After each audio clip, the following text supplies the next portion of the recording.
Making six figures at 23 dramatically changed my life, and I'm here to help you change your life as well.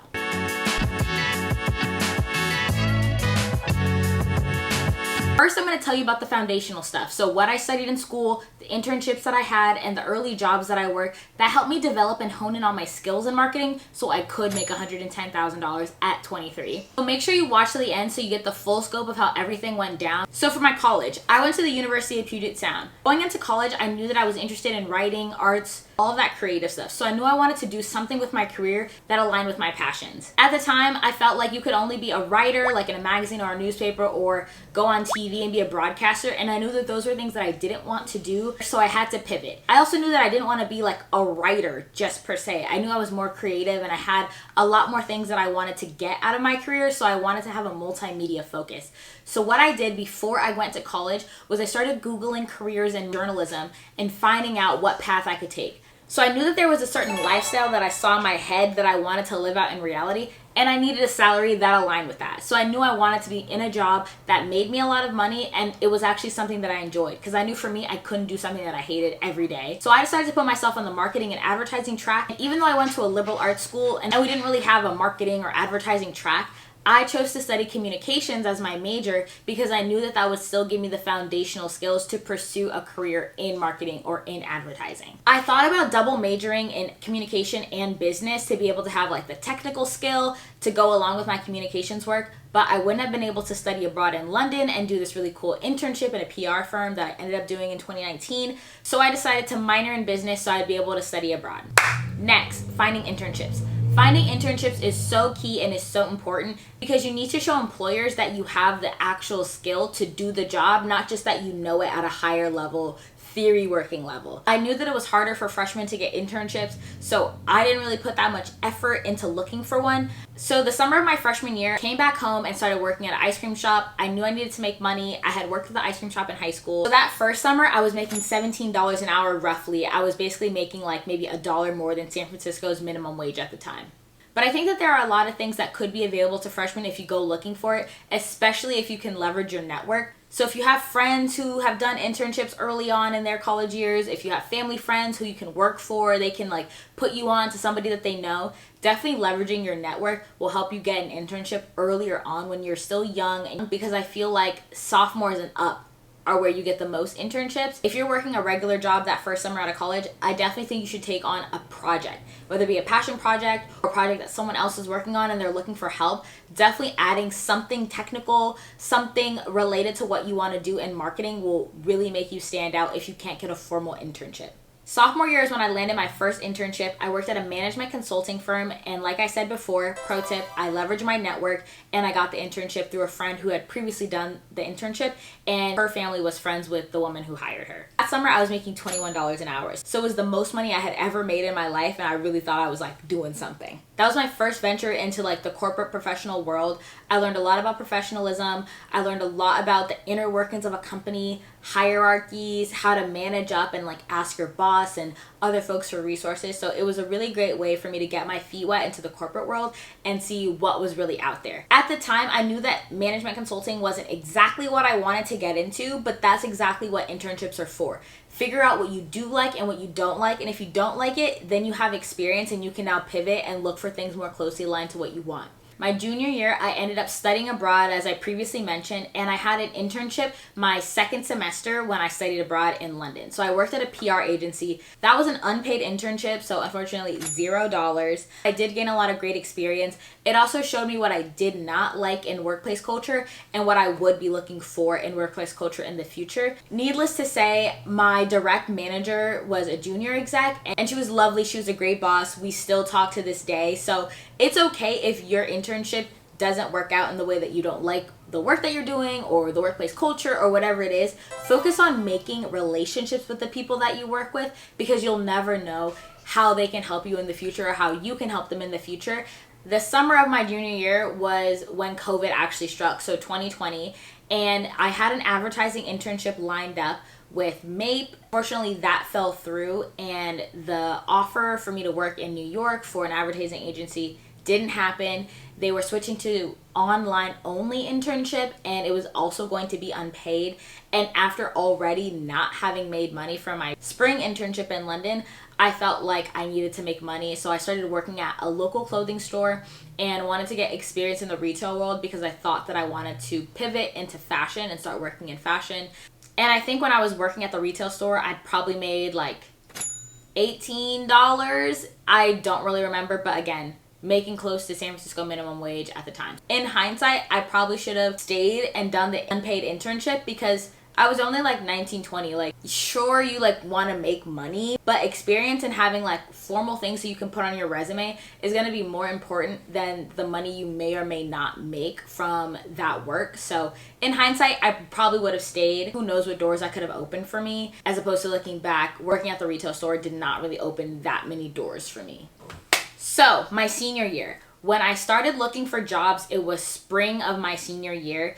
I was going to career fairs at my school. I was using their online platform called Handshake, which was a really great way for students to connect with employers. You would get folks like direct messaging you with offers or fellowships that they were looking to hire for. So it was a really good way for me to connect with employers and try and figure out what I was going to do next after college and where I could get a job. I'm also an alumna of a scholarship program called Posse. Our career advisor at Posse was also sending out a bunch of internships and job offers at the time. So one actually caught my eye, and it was an internship at a bank. So at the time, even though I was a senior, I was really looking for full-time roles out of college, but I knew I could finesse it into a full-time job because a lot of jobs will take on someone for a short amount of time, whether as an intern or a contractor, and convert them to full-time work if you did a good job. So that's what I tried to do. So I interviewed with them. I also interviewed with another company, but I had already gotten a job offer from the internship. So I was just like, I'm gonna take it and go from there. So I ended up starting that internship in June and started looking for other jobs in July again, because it was an internship. Ended up pivoting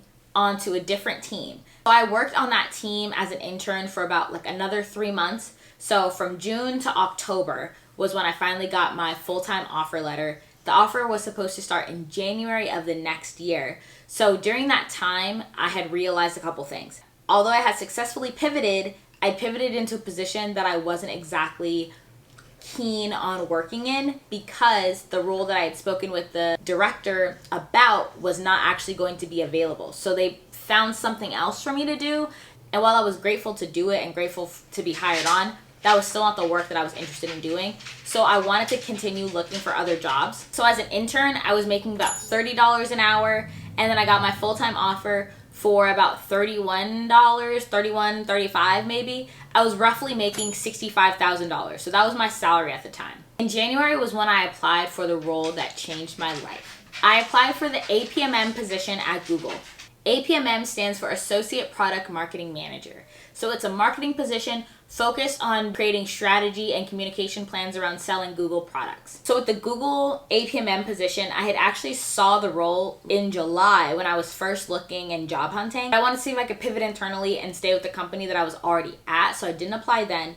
So when I saw the opportunity to apply again in January, I definitely jumped on it. What drew me to the APMM program was the fact that I would be able to, yes, be an employee and do work for the company, but I'd also be able to grow my marketing skill set.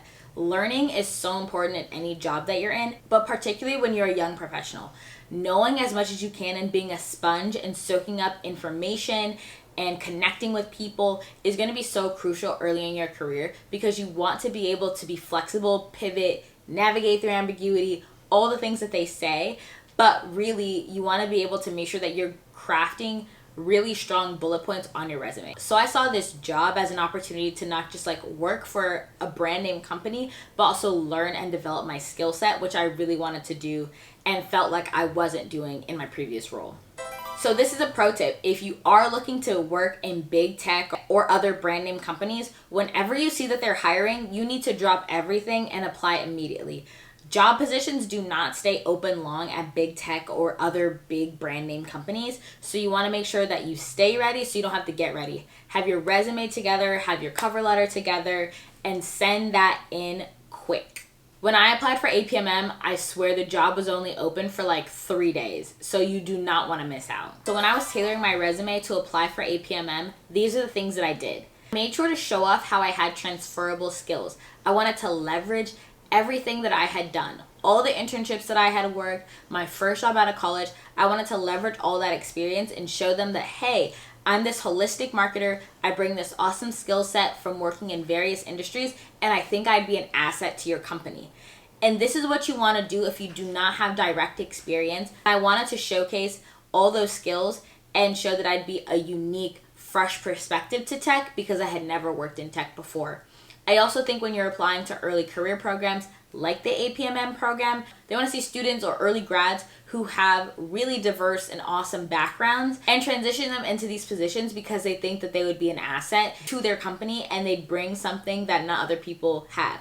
You don't go into applying thinking that you have to be some cookie cutter tech person. No. Companies just want to see you and they want to see what you can do and what you would bring. So as much as you will get something out of working for them, what will they get out of hiring you? In my cover letter, I focus on how I had an interdisciplinary focus and approach because I'd gone to a liberal arts school. I had also studied abroad, which I'd mentioned, so I had the unique advantage of studying and working abroad. Most people can't say that they've worked abroad, and I talked about the specific things that I learned in PR and could bring to tech, the specific things that I learned in finance and could bring to tech.